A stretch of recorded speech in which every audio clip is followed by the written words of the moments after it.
It all began on a seemingly ordinary night in the quiet neighborhood of Westwood, Los Angeles.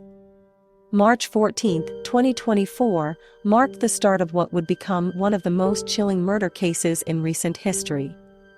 Emily Harper, a 29-year-old graphic designer, was returning home after dinner with friends. Her apartment complex was nestled in a peaceful area with tree-lined streets and a reputation for safety. Emily was last seen by her neighbor, 36-year-old Nathan Cole, who waved at her as she unlocked her apartment door around 9:15 p.m. But by the next morning, Emily's lifeless body was found in her living room. She had been brutally attacked. The police were called by Nathan after hearing Emily's dog barking nonstop at dawn. What they found inside the apartment was horrifying. Emily's throat had been slashed, and strange symbols were carved into her arms. A trail of blood led from the living room to the bedroom, as if the killer had dragged something. Yet, nothing of value seemed to be stolen. Detectives Carla Monroe and James Patel, seasoned investigators with LAPD, were assigned to the case. Emily had no known enemies and lived a quiet life. The carved symbols were the first clue that this wasn't a random break-in. As the detectives combed through the evidence, they discovered that Emily's phone had been wiped clean. However, tech experts managed to recover a series of threatening messages sent from an anonymous number in the weeks leading up to her death. Messages like, "You can't hide from what's coming. Justice will be served, Emily." The investigation took a sharp turn when Nathan Cole became a person of interest. Nathan was a loner with a troubled past, having been charged with stalking an ex-girlfriend 2 years earlier. However, he vehemently denied any involvement and provided an alibi, which, at first glance, checked out. Days turned into weeks, and Emily's murder haunted the community. Then, on March 21, another body was discovered just 3 blocks away.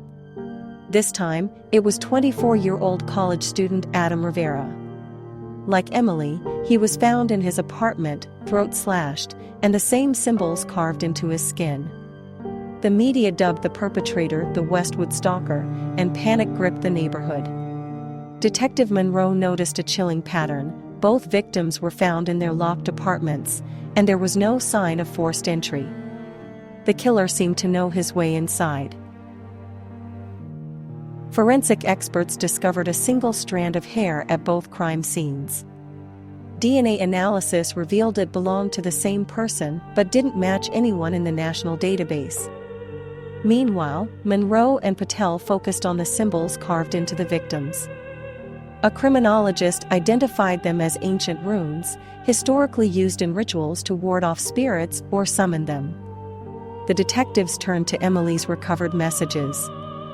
One message mentioned March 14, the day of her murder, and referenced an old case from 1999 where a cult had performed sacrificial killings in Los Angeles. Could this be a copycat crime? The breakthrough came when CCTV footage from a nearby gas station showed a hooded figure entering Emily's building the night of her murder. Although the face wasn't visible, the suspect was wearing a distinct leather bracelet. Detective Patel remembered seeing a similar bracelet on Nathan Cole during questioning. When the detectives confronted him, Nathan confessed to having seen the figure that night but claimed he didn't report it out of fear.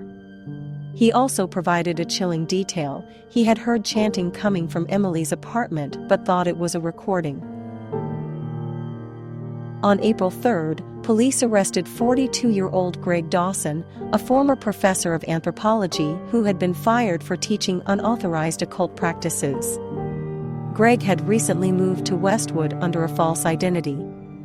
When investigators searched his rented home, they found journals detailing rituals and plans to purge the unworthy. Greg admitted to the murders but claimed he was performing a ritual to cleanse the neighborhood. He showed no remorse and insisted he was guided by higher powers. Greg Dawson was sentenced to life without parole. Nathan Cole, although cleared of any wrongdoing, left the neighborhood, unable to escape the trauma.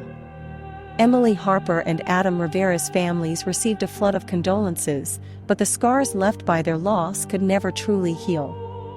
The case of the Westwood Stalker remains one of the darkest chapters in Los Angeles history, a chilling reminder of the evil that can lurk behind ordinary faces. If you found this story intriguing, don't forget to like, subscribe, and hit the bell icon to stay updated on more chilling true crime stories. Share your thoughts in the comments. What do you think drove Greg Dawson to commit such heinous acts? Thanks for watching, and stay safe out there.